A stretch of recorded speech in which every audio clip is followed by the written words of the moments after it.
Acuario, el signo que nadie entiende.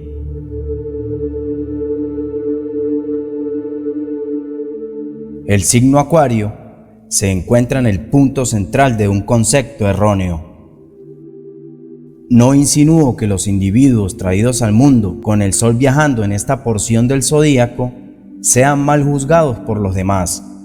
Insinúo que las implicaciones y correspondencias relacionadas con el signo han sido mutiladas a causa de los cambios sociales que hemos estado viviendo desde hace mucho tiempo. En concreto, llama la atención de Acuario con una oportunidad individual glorificada, a pesar de que siempre es concebible obligar un poco a las cosas para que encajen mejor en el entorno social y verificable en el que vivimos. No es juicioso sobrepasar los límites de la flexibilidad de la imagen actual estable. Hay una apuesta de engañar su naturaleza característica por una polisemia mal representada. En primer lugar, es importante relatar a un inquisitor de la historia que podría demostrar que es indicativa. Pero para que comprendas mejor todo esto, te voy a dar un pequeño resumen de esta bonita historia. Acuario comienza con una discusión que se inició en 1781, con la divulgación de Urano por el experto espacial William Herschel. Apenas algunos individuos se dan cuenta de que, en primer lugar, Urano no se llamaba así. El primer nombre con el que fue santificado a través del agua por su pionero fue Jorge Euclides, básicamente, planeta Jorge. Este particular nombre fue la aproximación de Herschel para referirse al entonces señor de Gran Bretaña, Su Alteza Jorge III. Urano siguió llamándose planeta Jorge hasta bien entrado el siglo XIX, lo que sin duda provocó la consternación de Johann Bode, un socio que exigió que se notara la antigua costumbre, solicitando así un nombre más fantástico, y fue él quien propuso llamarlo Urano.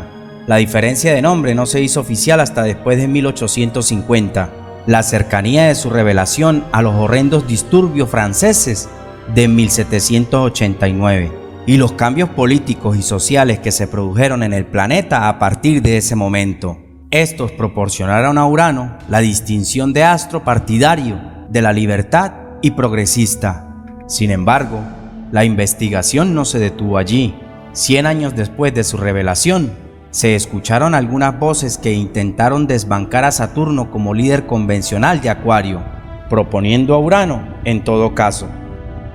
Hacia la parte principal de los 100 años, empezaron a aparecer los principales creadores de tendencias. A pesar de que no está tan claro de que se inventara la primera idea, hay algunas pruebas de que un tal Rafael, un notable estafador y adivino de la época, este se había apresurado a adelantar el ajuste de sus distribuciones. Otros sacan a reducir que fue John Barley, mirador de cristales de la época y compañero del escritor y artesano William Black. En verdad, esta usurpación de la posición elevada de Acuario no fue generalmente bien recibida por todos. Los más moderados las protegieron como un nuevo indicio de los nuevos tiempos, y esto con su lado liberal y basado en el voto. En el lado opuesto estaban los moderados, que sostenían que no se podía permitir que Urano aniquilara el equilibrio y la concordancia existentes. Es más, tenían razón. El diseño emblemático había sido así a partir de los fundamentos de la adivinación occidental, casi 2000 años antes de Urano. Manchar la concordancia con una nota ruidosa no era algo con lo que se podía jugar. A principios del siglo XX, todavía no estaba claro si Urano debía situarse en Acuario. Por fin descubrió cómo establecerse allí y desbancar a Saturno. También lo hizo Neptuno en Piscis, un planeta hallado en 1846 que desarraigó a Júpiter. Luego fue el turno de Plutón en Escorpio, hallado en 1930, que desalojó a Marte. Ciertamente, Urano fue un descubrimiento que trajo consigo una alta dosis de caos al cosmos. Quizás no hemos entendido que el sistema tradicional de regencias es un mapa del universo espiritual y no del espacio exterior de la NASA, y que la minuciosa descripción física del universo no es lo propio de la astrología. Su vocación es de orden metafísico y no científico. La totalidad de la comunidad científica estará de acuerdo conmigo en esto, pero probablemente muchos astrólogos modernos que aspiran a ser reconocidos por la ciencia materialista estarán en franco desacuerdo.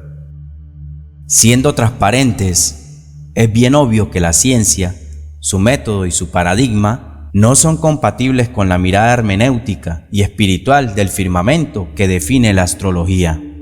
Así como lo escribió el adivino romano Betín Valens, que según nos ofrece una de las presentaciones más fiables de la alta rotación de la antigua usanza, en su conocida obra, Compilación, Libro 1. Las cualidades convencionales de Acuario tienen un tono negativo frente a las de Saturno, pues este adivino que les acabo de mencionar, Betín Valens, exagera cuando en su libro dice que los hombres traídos al mundo bajo este signo serán vengativos, malos y entre otras cosas. Su motivación no es educativa y para ningún sentido sería bueno que se tomara como un sentido real, pues para los que conocemos bien del tema, sabemos que hay muchos modelos en los que un ascendente acuariano o un sol en Acuario no crean individuos terribles, así como él lo expresó en su compilación del libro. A pesar de que dice ser sensato, que la comprensión de la imagen pase por un nivel específico de transformación con la progresión del tiempo, su reversión acabada no sugiere suficiencia sino perturbación, algo que vemos completamente distinto en el conocido libro de Linda Gottman, Las indicaciones del zodíaco.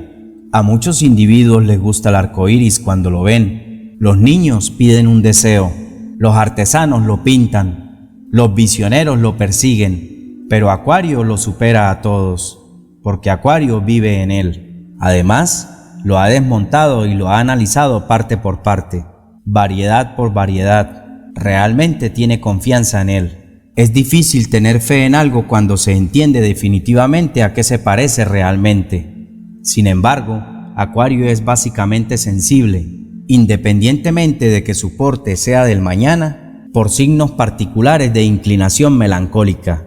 El que transporta el cántaro de agua comparte su agua con cada uno de los individuos que están resecos.